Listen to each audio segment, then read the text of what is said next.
Guys, in today's video, Q and I, we have some juice for you today. We're going to talk to you guys about what's going on with your credit reports and new credit scores. If you are a buy now, pay later fan like Klarna Affirm, you are not going to want to miss this episode, so stay tuned.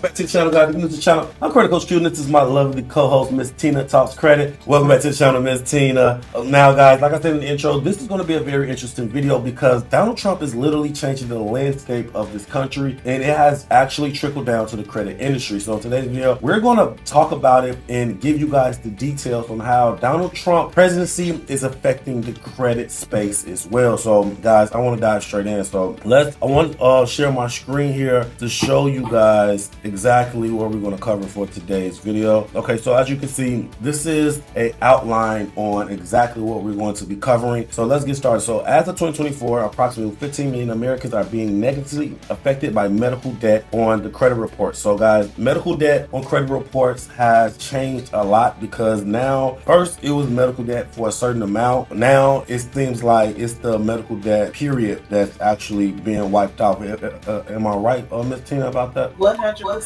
I'm so excited to see it. Yeah. Oh, wow. Okay, so now a medical debt is no longer warranted on credit reports. Here's what that means. One in five U.S. adults have some form of medical debt. Medical debt has traditionally been one of the leading causes of correct damage. In many cases, the debt ends up on credit reports, even if it's disputed insurance related or caused by billing error. Good news, in 2025, starting March 2025, this month, all the three credit bureaus will stop reporting medical debt on credit reports, even those in collections. This change is expected to boost credit scores for many of those 15 million Americans, with average increases of 20 to 30 points or more. So guys, if you have medical debt, if you had like a situation, you know, in your past where you have to go to the hospital, you was there for a while, you just racked up medical debt, and now it is plaguing your life, literally. Like now you feel like you can't move just because you have all this medical debt. You can't buy a car, you can't buy a home, you can't get even an apartment because of medical debt. Guys, this is a breath of fresh air because now that medical debt is not going to be a weight on your life, okay, pertaining to credit. Okay, over $88 billion in medical debt was on 43 million credit reports in the U.S. according to the Consumer Financial Protection Bureau. This makes medical debt the most common collection item reported on credit files, more than credit cards, utilities, or loans. Guys, this is huge news. You know, now you can say what you want about Donald Trump. I'll leave that up for your discretion, but in this case, for him to give American people a breath of fresh air pertaining to their debt, and when it comes to medical bills, this can be literally a game changer. And I'm happy to see it, seriously, because a lot of people go through hardships, things like that, and it literally plagues their life. You know, it can affect their life 10, 15, even 20 plus years, and I don't think that that's fair for, you know, a hardship to bring that much weight. On average, removing medical debt from the credit report can increase a person's credit score between 20 to 30 points. For consumers with lower credit scores, the gain can even be higher, sometimes 50 plus points, especially if you have no other negative marks. This can mean the difference between being denied or approved for a car loan, mortgage, or credit card, or getting much higher, lower interest rates. However, the CFPB has 60 days from the day of their announcement to make this go into effect. So we will see Trump and Elon Musk shut this down. Now I'm going to give the screen over to my lovely co-host, Miss Tina Talks Credit, and she's going to go over step 2, and we're going to piggyback on step 3 on this news, or this credit news, because the last but not least is going to be interesting. Okay, guys. So the second major change that we're in for now is the buy now, pay later. You know how you have your Affirms, your Afterpay, your Klarna, your Sezzle, your Zip, all of these guys. Now, if you use Affirm, you know that it's considered a short-term loan. Well as Klarna, Zip, Afterpay, and all them. They all are short-term loans. But as of right now, Affirm is the only one of those short-term lenders that's showing on your credit reports, and it's showing up on your Experian. Well, now coming this year, and it's just going to trickle down like throughout the summer, all of these buy now, pay later companies are going to begin to show up on your credit reports.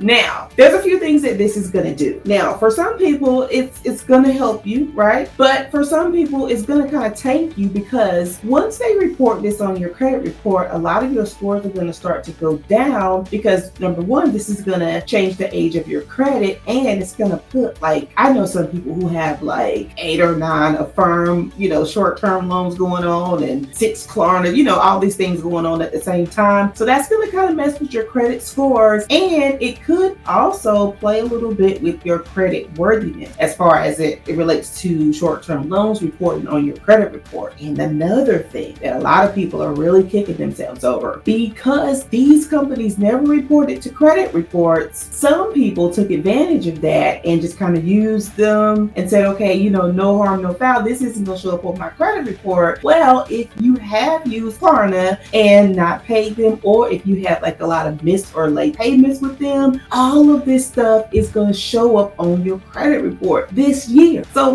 this is going to be definitely a game changer. For some people, it's going to help. For some people, it's going to hurt you greatly. So I'm interested to know in the comments what you guys think about that.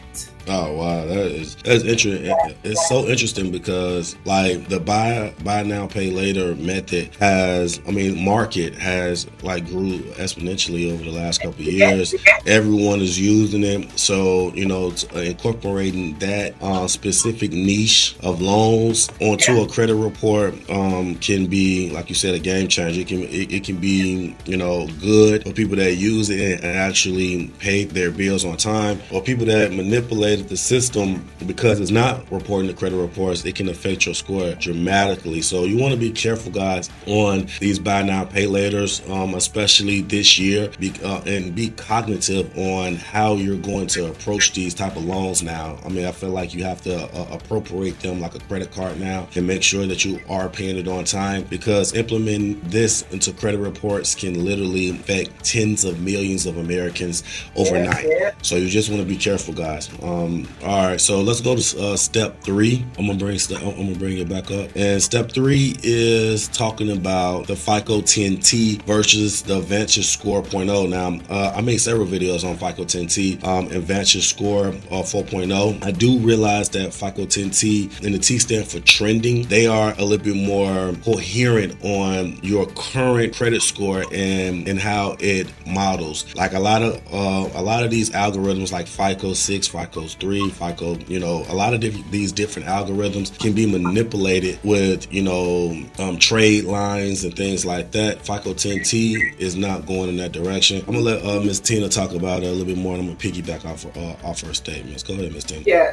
So with FICO, it's really going to affect you if you're purchasing a home. Now, don't get me wrong. If you're making your payments, with all of the accounts that are open on your credit report on time and everything is good, this is not going to hurt you at all. This is going to help you. But if you're someone with trouble credit, of course, this is going to hurt you a little bit more than it would be if we were just dealing with like FICO 8. Now, and that's pretty much it. It's really not a lot to say about FICO 10T for me on my side. But I think that for a lot of people with lower credit scores, it's really going to help you if you're trying to purchase a home, because the scores tend to be a bit higher than like your FICO 8 score. So I will say that it's going to help out people with lower scores for sure. Yeah. What I did see a few months ago in regards to the Vantage scoring model, because I know that most lenders only use FICO, but now they're like pivoting over to the Vantage scoring model, and they actually appropriating the Vantage scoring model to actually get approved for loans just like a FICO scoring. Can you talk about that a little more?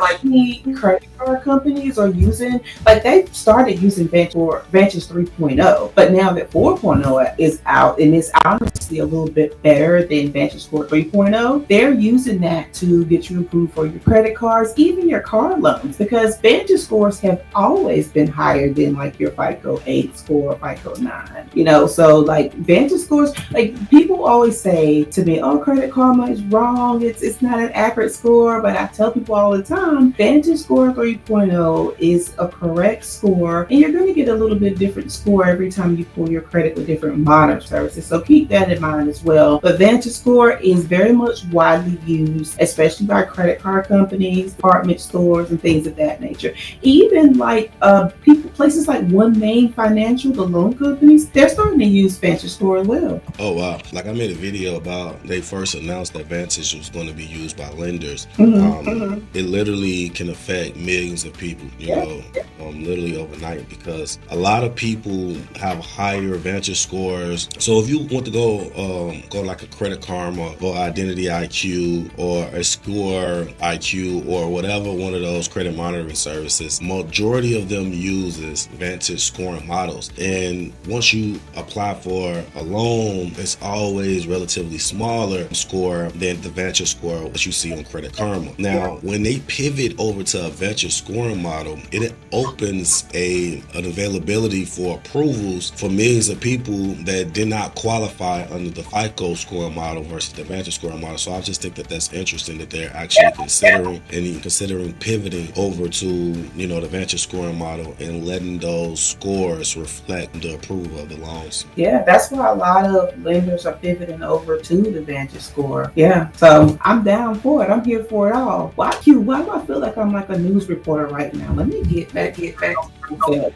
mean, we are. This is like a news episode, you know. Like we're not really showing like how to get things removed or anything like that. So this is like breaking news. Donald Trump is affecting the credit. You know, it's like one of those type of videos. So it's perfectly fine. But guys, if you find the information helpful, please make sure you like and subscribe to the video, guys. It allows, like I said, YouTube to push this content to a wider audience, and we're gonna give you a couple seconds to do that. Okay, so now that you like to subscribe, guys, if you need any credit repair when it comes to your personal credit repair, if you want to, you know, increase your score or get things removed, go to mycreditapproved.com. If you want to do it yourself, use the software. It has everything that we teach. We have literally dozens of methods on how to remove so many different items on this channel specifically for that software. But if you don't want to do it yourself, don't have time for it, go over to Tina Talks Credit channel, go through her process, set up a consultation, hire her team to do it for you. She is literally the best credit specialist in the country, in my opinion, and she'll take care of any and every type of credit issue that you guys may have. Always be patient. Did you have anything else before we get out of here, Miss Tina? Actually, I tell the people and YouTube Q, because I forgot to tell you earlier, I am going to be doing my first live Q&A on April the 1st, which is next Tuesday at 1 p.m. So, guys, if you can, support me on that. If you have any questions, definitely please leave them in the comments of this video. Join me on my live. I'm going to be answering questions, giving nuggets. It's going to be my first live, though, so bear with me. But, you know, I'm going to try to do it maybe once a week or once every 2 weeks, just to kind of give a little bit more spice and just give a little bit more to the community, because I finally reached 10,000 subscribers, guys.